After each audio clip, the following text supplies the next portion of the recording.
Transformation పీజీలో ఇవాళ day 13. ఈరోజు పొద్దున్నే లేచి ఎగ్స్ పెట్టేసుకొని ఇంకా నా మొక్కతో కలిసి బ్రేక్ఫాస్ట్ కంప్లీట్ చేశా. ఇంకా మన ఫ్రెండ్స్తో చిల్ అవుతుంటే ఈరోజు లంచ్ ఎంతో బయట చేద్దామన్నారు. ఇంకా 1 స్కూప్ వే ప్రోటీన్ చేసుకొని మన మల్లు గ్యాంగ్తో కలిసి పూణేలో ఉన్న మల్లు షెరీస్కి అయితే వచ్చాం. ఇక్కడ అంతా బాగానే ఉంది, కాకపోతే మన సిట్టింగ్ రావడానికి 1 అవర్ వెయిట్ చేయాలి. అదొకటే మైనస్ అనిపించింది. అండ్ ఓవరాల్గా అంబియన్స్ అండ్ ఫుడ్ బాగుంది. ఇంకా నేనైతే ఆల్ఫా మంది ఒకటి ఆర్డర్ చేశాను. థ్యాంక్ గాడ్ బిర్యానీతో ఆర్డర్ చేయలేదు. పాపం మా వాళ్ళు పరిస్థితి చూడండి.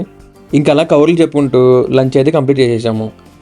ఇంక ఈరోజు ప్రీ వర్కౌట్ ఏం తీసుకోకుండా డైరెక్ట్గా జిమ్కి అయితే వెళ్ళిపోయాను. ఈరోజు జిమ్లో మనకి legs and shoulders. First 5 minutes cycling చేసి లెగ్ ఫుల్గా వార్మప్ చేసుకుని ఫస్ట్ వేరియేషన్ కింద స్వాట్స్ చేశాను. సెకండ్ వేరియేషన్ కింద 3 sets ఆఫ్ లెగ్ ఎక్సర్సైజ్ చేసి థర్డ్ వేరియేషన్ వచ్చేసి హ్యామ్స్ట్రింగ్ కర్ల్ చేశాను.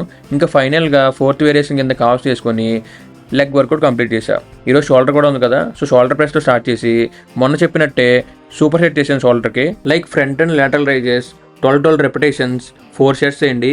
కిల్లింగ్ షోల్డర్ ఫామ్ అవుద్ది. ఇంకా జిమ్లో ఈ వ్యూ చూడండి ఎంత బ్యూటిఫుల్గా ఉందో. ఫైనల్గా వర్కౌట్ అయిపోయిన తర్వాత 25 minutes కార్డియో చేసి ఈరోజు వర్కౌట్ కంప్లీట్ చేసుకున్నాను. ఇంకా వర్కౌట్ అయిపోయిన తర్వాత 1 scoop వే ప్రోటీన్ చేసేసుకొని పీజీకి వచ్చేసి సోయాబీన్తో డిన్నర్ కంప్లీట్ చేసి ఇంకా ఫైనల్గా ఇళయరాజా సాంగ్స్ చూస్తూ ఈరోజు డే అయితే కంప్లీట్ చేశా. Good night.